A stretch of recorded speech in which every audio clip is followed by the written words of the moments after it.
आज के इस वीडियो में अपन जिस क्वेश्चन के बारे में डिस्कस करने वाले हैं वो आपने के पास जेईई मेंस के 7 अप्रैल 2025 के शिफ्ट फर्स्ट का क्वेश्चन है, जैसा कि आप लोग देख पा रहे हैं।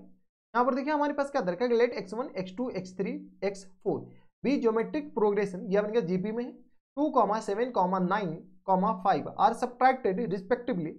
इसमें से अपने पास ये सारे सब्ट्रैक्ट कर दिया गया, तो जो रिजल्टिंग सीक्वेंस है वो अपने पास किसके बराबर बन जाता है, तो वो अपने पास एपी में बन जाता है।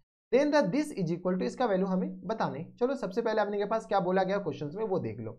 देखो अपने पास क्या बोला गया x1, x2, x3, x4, ये हमारे पास किसमें बेटा, तो ये हमारे पास जीपी में।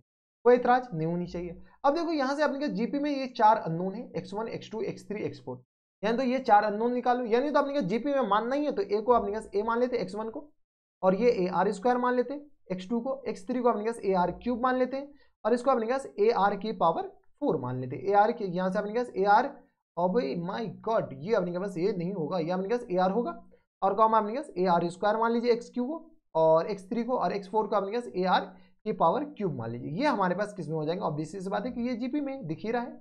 यानी अपने पास x1 ये हो गया, x2 ये हो गया, और x3 ये हो गया। इस बात का ख्याल रखिएगा। यानी अपने पास x1 ये रहा, x2 ये रहा, x3 ये रहा, और x4 ये रहा। अपने का जरूरत पड़ेगा तो अपने पास ये सारे कुछ कर सकते हैं। क्वेश्चन में क्या बोला गया, 2, 7 ये, यानी अपने पास ए में से 7 घटा दो। दूसरा अपने पास काम क्या है, तो दूसरा काम अपने पास 7 घटाना है। दूसरा अपने पास ए आर में से, सॉरी ए में से अपने पास 2 घटाना है भाई, 7 थोड़ी घटाना है। यहाँ से अपने पास 2 घटाओ, फिर अपने के पास ए आर में से क्या घटा दो, 7 घटा दो। फिर अपने के पास ए आर स्क्वायर में से क्या घटा दो, तो 9 घटा दो। फिर अपने पास ए आर क्यूब में से क्या घटा दो बेटा, तो 5 घटा दो। ये अपने पास किस में बन जाता है, तो ये एपी में बन जाता है। यस और नो।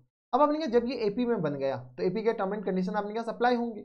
एपी के टर्म एंड कंडीशन क्या होते हैं बेटा, कि बीच वाले का डबल अगल बगल के सम के बराबर होता है। तो यहाँ से अपने पास पहला क्या ले लो, 2 इंटू ए आर और माइनस टेन 7 इक्वल टू अपने पास आ जाएंगे ए आर ए माइनस 2 के बराबर, और यहाँ से आ गया अपने पास plus terms a r square और माइनस टर्म्स 9 के बराबर। यहाँ से सॉल्व करो तो ये आ गया 2 ए आर के बराबर माइनस टर्म्स 7 के बराबर इक्वल टू आ गया अपने पास ए प्लस ए आर स्क्वायर के बराबर, और यहाँ से आ गया किस बराबर, तो माइनस टर्म्स 11 के बराबर।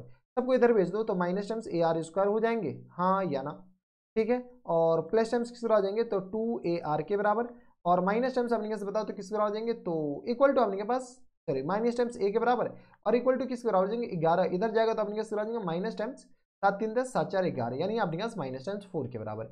इसको भी अपने पास थोड़े से और अच्छे से लिख दे क्या, यहाँ से आ गया 2 ए आर, इधर आ गया 7, 3, 10, 7, 4, 11, माइनस कॉमन लेकर के लिख ही देते ए आर स्क्वायर, और यहाँ से आ गया माइनस टर्म्स 2 ए आर के बराबर और प्लस टर्म्स ए के बराबर इक्वल टू आ गया किस बराबर 4 के बराबर। माइनस कॉमन लेकर के हम क्या किए, उधर डिवाइड कर दिए और कुछ नहीं किए। तो अपने पास बीच वाले का डबल अगल बगल के सम के बराबर होता है, और अभी मोए मोए हो जाएगा बेटा। ये अपने के पास 7 दूनी 14 होगा ना, ये अपने के पास 14 हो जाएंगे। तो अब अपने के पास याद आएगा मास्टर, ये इससे पहले याद क्यों नहीं आया, ठीक है। तो ये आ गया अपने के पास 14 के बराबर, तो 14 इधर जाएगा तो अपने के पास किस आ जाएंगे, तो ये आ गया अपने पास 3 के बराबर हो जाएंगे। देख लो थोड़ा सा कैलकुलेशन है और कुछ नहीं। यहाँ से अपने पास प्लस 3, तो 14 में से 11 जाएगा तो 3 के बराबर, ये अपने के पास 3 के बराबर हो जाएंगे। अच्छा हुआ कि हमारे पास ये चीजें थोड़ी सी अपने पास सिंप्लीफाई वे में आ गया था, ठीक है। तो ये आ गया अपने पास 3 के बराबर। अब अपने पास क्वेश्चन में क्या बोला गया, तो अपने पास ये भी ले लो बीच वाले का डबल, तो 2 इंटू अपने पास ए आर स्क्वायर के बराबर और माइनस 9 के बराबर इक्वल टू आ गया अगल बगल के सम के बराबर। तो अगल बगल अपने पास किस बराबर है, तो a r minus 7 equal to आ गया अपने किस बराबर, इक्वल टू कहाँ से प्लस होगा ना भाई, प्लस ए आर क्यूब के बराबर और माइनस टर्म्स 5 के बराबर। यस और नो। यहाँ से आ गया किस बराबर 2 ए आर स्क्वायर के बराबर माइनस टर्म्स 18 के बराबर इक्वल टू आ गया अपने पास ए आर और प्लस टर्म्स अपन किस आ जाएंगे, तो ए आर क्यूब के बराबर और माइनस टर्म्स 12 के बराबर। देख लो 7, 5, 12, ए आर क्यूब इधर भेजोगे तो minus terms a are cube के बराबर हो जाएंगे, और यहाँ से ए आर है तो यहाँ से माइनस टर्म्स ए 2 ए आर स्क्वायर के बराबर, 2 ए आर स्क्वायर के बराबर माइनस टर्म्स अपन किस तरह आ जाएंगे, तो ए आर के बराबर इक्वल टू आ गया अपने पास 12, 12 में से 18 जाएगा तो अपने पास 6 बच जाएगा। देख लो अपने पास इधर भेजोगे, यहाँ से अपने पास माइनस कॉमन ले क्या, अगर माइनस कॉमन लेते हैं अपने पास माइनस प्लस का अपने पास झमेला हो रहा है यहाँ पर, ये प्लस 2 ए आर स्क्वायर हो जाएंगे, तो माइनस कॉमन ले लेंगे तो ये आगे ए आर क्यूब के बराबर और प्लस टर्म्स ये माइनस टर्म्स 2 ए आर स्क्वायर के बराबर और माइनस टर्म्स ए आर के बराबर इक्वल टू आ गया किस बराबर बेटा 6 के बराबर। माइनस कॉमन लिए तो ये माइनस हो गया, ये प्लस हो जाएंगे। यस और नो। एक इक्वेशन हमारे पास ये वाला व्हाइट वाला बना, एक ये बना। अब अपने पास क्या करो, इस दोनों को अपने पास डिवाइड कर दो जिसमें हमारे पास आर आ जाएगा। यहाँ से क्या करो, A R cube minus terms किसके बराबर है, तो 2 ए आर स्क्वायर और प्लस ए आर के बराबर, 2 ए आर स्क्वायर के बराबर और माइनस ए आर के बराबर है, हाँ है ना। और इसको अपने पास डिवाइड कर दो किससे बेटा, तो देखो डिवाइड करो अपने के पास प्लस ए आर के बराबर है, माइनस ए आर नहीं है, प्लस ए आर के बराबर है, ठीक है।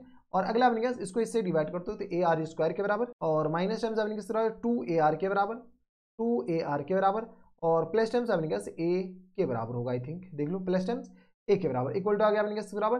तो यहाँ से अपॉन में 3 है और इसके ऊपर अपने पास किस बराबर है, 6 के बराबर। चलो अगर अपने पास सॉल्व कर लें तो अपने पास थोड़े से अगर कैलकुलेशन देख लो, यहाँ से अपने पास ए आर कॉमन आ गया, ए आर नहीं, यहाँ से अपने पास आर ही अगर कॉमन ले लोगे तो ए आर स्क्वायर हो जाएंगे, और माइनस टर्म्स किस तरह आ जाएंगे, 2 ए आर के बराबर और प्लस टर्म्स ए के बराबर, और होल अपन में बताओ तो किस तरह आ जाएंगे, तो ए आर स्क्वायर के बराबर माइनस टर्म्स 2 ए आर के बराबर और प्लस टर्म्स ए के बराबर इक्वल टू आ गया अपने पास 2 के बराबर। यहाँ से अपने पास चीज़ों को थोड़ा सा अपने के पास स्मूथ करो, स्मूथ मतलब अपने पास सिंप्लीफाई करते हैं, तो ये और ये तो अपने पास गया, तो आर इक्वल टू हमारे पास किस तरह हो गया, 2 के बराबर। जैसे बेटा आर इक्वल टू 2 के बराबर हो गया, आर का वैल्यू अपने पास ऊपर चिपका दो, हमारे पास ए आ जाएगा। तो बताओ तो यहाँ से अपने के पास एक इक्वेशन किस बराबर दे रखा है, ए आर स्क्वायर के बराबर माइनस टर्म्स 2 ए आर के बराबर और plus terms a equal to आ गया अपने पास 3 के बराबर। ये हमारे पास पहला इक्वेशन बन करके आया था। यहाँ से अपने पास आर का वैल्यू क्या करें, तो यहाँ से अपने के पास निकालते हैं और इस आर का वैल्यू इसमें चिपकाते हैं, तो किस तरह आ जाएंगे, तो 4 ए के बराबर माइनस टर्म्स अपने पास 4 ए के बराबर प्लस टर्म्स ए के बराबर इक्वल टू आ गया 3 के बराबर। तो देख लो अपने के पास जो ये तो गया भाई, ए इक्वल टू अपने पास आ गया 3 के बराबर। जैसे ए अपने पास 3 के बराबर हो गया, आर अपने पास इसके बराबर x1 x2 x3 आ गया। x1 अपने पास ए के बराबर था जो कि अपने पास 3 के बराबर हो गया, x2 हमारे पास किस बराबर था, तो ए आर के बराबर, ए आर मतलब अपने पास 3 दूनी 6 के बराबर, ठीक है। x3 हमारे पास किस बराबर था, तो ए आर स्क्वायर के बराबर था, ठीक है। तो ए आर स्क्वायर अपने पास 4 4 तिया 12 के बराबर। x3 के बाद x4 हमारे पास किस बराबर था, तो ए आर क्यूब के बराबर, तो 2 दूनी 4 दूनी 8 तिरिक 24 के बराबर, ये हमारे पास इसके बराबर है। हमारे पास फाइनल आंसर अपने इन सबका मल्टीप्लीकेशन है, तो चलो कर लो मल्टीप्लीकेशन। तो x1 x2 x3 ये बता दो किस तरह आ जाएंगे, तो ओ माय गॉड ये अपने पास ऐसे ही आ जाता, x1 x2 x3 और ये अपने पास x4। बताओ तो x4 किस तरह आ जाएंगे, तो 1 2 3 4, तो a की पावर 4 और इंटू अपने पास r की पावर कितना आ जाएगा, तो अपने पास मल्टीप्लाई में बेस ऐड हो जाएंगे, तो 3 2 5 1 6 के बराबर। तो सॉल्व कर लेते हैं यहाँ से अपने पास किस तरह, तो अपने पास मल्टीप्लाई ही कर दो, जब कर ही लिए हैं तो क्या फर्क पड़ता है। या अपने पास 3 multiplied by 6 multiplied by 12 multiplied by 24 के बराबर, ये हमारे पास इसके बराबर आ गया। फाइनल आंसर में अपने पास 1/24 का वैल्यू पूछ रखा है, तो बता दो यहाँ से अपने पास फुल एंड फाइनल आंसर बताओ। फुल एंड फाइनल आंसर अपने पास कितना देंगे, तो 1/24 और इनटू अपने के पास किसके बराबर, तो ये पूरा अपने के पास आ जाएगा, तो इसी को अपने पास कॉपी कर लो, तो ये आ गया अपने पास इसके बराबर है, ठीक है। अब अपने पास बताओ तो 1/24 और मल्टीप्लाइड बाय ये किसके बराबर, तो 3 multiplied by 6 multiplied by 12 multiplied by 24 के बराबर, ये आ गया अपने पास, ये गया तो 36 को अपने पास 6 से मल्टीप्लाई कर लो, तो 36 छः अपने पास 216 आ जाएंगे, यस और नो। तो हमारा जो आंसर हो जाएंगे 216 इज द करेक्ट आंसर। अब देखो 216 कौन से ऑप्शन में, तो 216 ऑप्शन नंबर डी में है, यानी अपना आंसर ऑप्शन नंबर डी हो जाएंगे।